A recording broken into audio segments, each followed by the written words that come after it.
Hola, estimado octavo básico, espero que estén muy bien. Aquí empezando una nueva semana de la asignatura más hermosa, preciosa y fascinante de todo el mundo. Obvio que estoy hablando de historia. Como ustedes ven, esta vez, ahí sí, no solo verán mi rostro ojeroso, eso siempre está, y pálido, cada vez más pálido, sino también este nuevo recurso fascinante aquí modernizándome para ustedes. Y bueno, después de tanta presentación tan espectacular, con ustedes quiero profundizar un poco en el contenido que estamos estudiando. Hemos visto que Europa está cambiando, el mundo occidental cambiando junto con ello, y uno de los procesos más relevantes que trajo más cambios fue precisamente el de expansión europea. ¿Qué es lo que está sucediendo? En Europa ya sabemos que hay un cambio de época, termina la Edad Media con las grandes plagas, ¿no es cierto?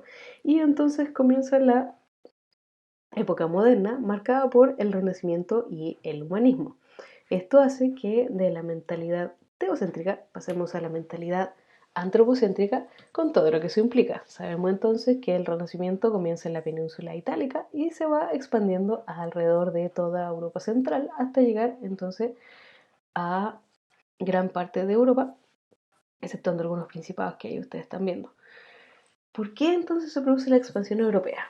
Porque lo político ya se termina el feudalismo y entonces comienzan los grandes estados nacionales y dinásticos, en español sencillo, las grandes monarquías. Y en el caso de la península itálica, las repúblicas, que van a enfocarse principalmente en el desarrollo del comercio. En el orden económico se consolida el régimen capitalista, pero sobre todo hacia el final del proceso. En verdad aquí estamos en el mundo mercantilista que tú ya estudiaste, espero que lo tengas claro, que dice que básicamente la riqueza de un estado se mide en la cantidad de metales preciosos que tenga. A nivel científico, la geografía, el estudio de la geografía de cómo entendemos el mundo desde el punto de vista físico se expande. En esta época comienzan los grandes mapas, la astronomía y sobre todo esos conocimientos se van a aplicar en el arte de navegar. Comienza entonces en paralelo con la revolución científica, porque uno de los ejes que no es tan conocido del Renacimiento es precisamente la actitud y mentalidad modernos, observar la naturaleza y cuestionarse el estado de las cosas, es decir, ya que en el caso de, sobre todo de la mayoría, no es que todos eran ateos, olvídate eso, sino que eran creyentes, la mayoría se conservaron creyentes, esto, cosa de cuestionar la divinidad más del siglo XIX, aquí estamos en el siglo XVI, XVII y XVIII, dicen, ya que hay un creador, este creador nos dio una cabeza y esta cabeza la podemos ocupar para conocer la naturaleza. Evidentemente tiene algunos roces con ciertas concepciones medievales de la Iglesia Católica, pero en conjunto con la Reforma Protestante, va a desarrollarse una pero cantidad de descubrimientos científicos muy relevantes y estudios científicos, siendo la más relevante la esfericidad de la Tierra, es decir, la Tierra es redonda, pero no redonda como un plato, sino redonda como una esfera, como la que me marca en este momento, porque ojo, eso fue un mito expandido por Cristóbal Colón, la gente no pensaba que la Tierra era cuadrada, se sabía desde la época de los griegos y los romanos que era redonda, pero la idea es qué tan profundo está esta redondela, ¿ya? Y se plantea este cambio de eje demasiado importante, que el centro del universo no es la Tierra, es el Sol. Entonces, para eso entonces, todo es el marco, miren cómo está cambiando, pero profundamente Europa. Ya, o sea, está el mundo medieval en el cual se conocían tres continentes, más o menos bien, y una ciencia muy básica, muy poco desarrollada, pasamos a esta explosión intelectual, científica, económica, impresionante. Entonces, ¿qué es lo que buscan los europeos? Estas cosillas, que por ustedes les parece bien poco fascinante la especia, orégano, comino, pimentón, el jengibre que usted ahora la compra por pedacito, canela, a mí de hecho no me gusta la canela y el clavo de olor, pero lo que para nosotros, y esto, ojo con esto, perdón, pero lo que para nosotros es súper común, o sea, yo voy a la feria, voy al supermercado o a donde mi casero, para nosotros es súper normal tener estas cosas. Pero dos cosas, dos apreciaciones importantes. Las especies son muy importantes, sobre todo todo este conjunto de cosas, en los grupos acomodados, la naciente incipiente burguesía y por supuesto las cortes de los reyes. ¿Por qué? Recuerda que en esa época no hay refrigerador, por lo tanto la comida se echa a perder muy rápido y no se bota, sobre todo la carne. Por lo tanto, ¿cómo la hago más comestible? Aliñándola. De hecho, la verdad que yo vengo de una familia que come bastante aliño y qué rica la comida bien aliñada. Y en segundo lugar, ¿por qué es importante esto? Al ser cosas que son usadas principalmente por los grupos privilegiados de la sociedad y los no privilegiados en menor medida, pero al ser como algo de importancia, genera un interés alto. Ahora, como les decía, para ustedes en la feria, tener esta cosa no es ninguna novedad, pero para que lleguen a tu casa, recorren un camino muy, muy, muy largo. También que buscaban seda, metales preciosos, porcelana. Uno de los predecesores de todo este proceso es un personaje casi legendario que es Marco Polo. Marco Polo fue uno de los primeros europeos que recorre todo este larga camino, ¿sí? Pero un punto clave es que Constantinopla es tomada por los turcos otomanos, por lo tanto todo este hermoso camino que ha bloqueado entre muchos otros. Está la ruta de la seda, la ruta de varias, hay muchas rutas. Insisto, uno de sus predecesores fue Marco Polo. No el único, pero el que más rockstar, porque en el fondo él escribió también diarios de viaje. Entonces le inspiró a muchas personas. Por lo tanto, al estar bloqueada la ruta, hay que buscar una nueva. Y esa nueva es sobre todo esa búsqueda impulsada por los reinos que están a la orilla de la otra posibilidad del mar. Se sabía que existía África, por supuesto, pero no se sabía cuán grande o cómo era. Por lo tanto, hay que llegar a Oriente a como de lugar, o la India. Y entonces, con esta nueva mentalidad, más los avances científicos, se empieza este recorrido. En el caso de Portugal, esta monarquía nacional es impulsada la exploración por Enrique Navegante, quien hasta abre una escuela de navegación. Bartolomé Díaz recorre gran parte de la costa africana. Vasco de Gama llega a Calcuta, la India. Estos eran unos viajes, chiquillos, impresionantes. Si ustedes pueden averiguar detalles, espectacular. Pedro Álvarez Cabral, un poquito después de Colón, llega a Brasil y creo que es el mismo, llega a las Islas Molucas. Ahí tienen estos regios espectaculares. Y en el caso español, ¡ching!, sacó el ganador porque buscando una ruta alternativa a Asia y grandemente impulsado por la unión de dos de los reinos más importantes de la península, ¿sí? Aragón y Castilla, así que junten sus esfuerzos y sus finanzas para entonces auspiciar a Cristóbal Colón, quien firma un contrato llamado las Capitulaciones de Santa Fe y entonces inicia su viaje en el cual, discusión infinita por los siglos de los siglos, es un descubrimiento, un encuentro, las dos cosas, aunque más desencuentro. Esto va a provocar que, como interpretarlo, hay dos formas radicales de verlo. La leyenda negra, que enfatiza los aspectos más negativos y violentos del proceso de conquista, que sí los tuvo, versus la leyenda rosa, que todo lo contrario, minimiza. ¿Cuál elegir? Yo, ninguna de las dos. Creo que ninguna le hace justicia. Aquí, que lo que está viendo usted, una representación de la leyenda negra. A nivel político, esto tiene grandes consecuencias y la más importante, obviamente, que España es el gran ganador de este proceso porque adquiere entonces una gran cantidad de territorios y entonces esto tiene un efecto profundo en la forma en que se entiende. Y a largo plazo, la consecuencia más relevante es la formación de una identidad mestiza.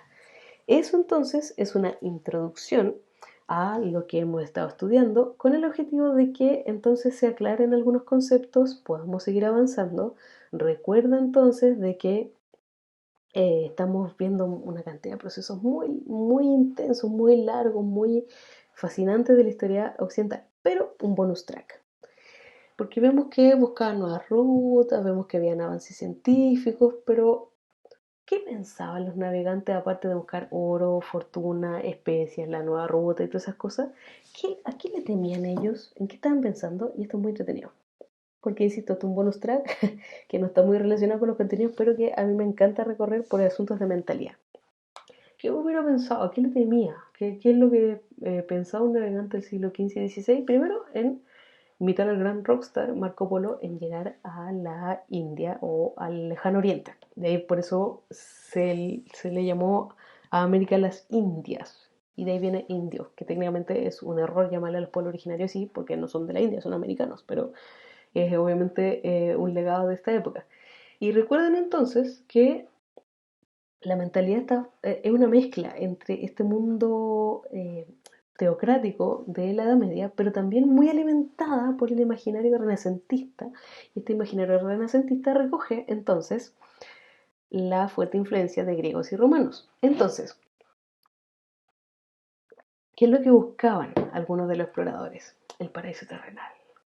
Sí, algunos creían que, de hecho Colón lo escribe, cuando llegó a América es como llegué al Edén. Así impresionante, esta influencia teocéntrica, perdón. Otros, más alimentados por la mitología griega y romana, buscaban el dorado. De ahí una película. El dorado, esta ciudad, este mundo fantástico, ¿no es cierto?, de calles y techos rodeados de oro.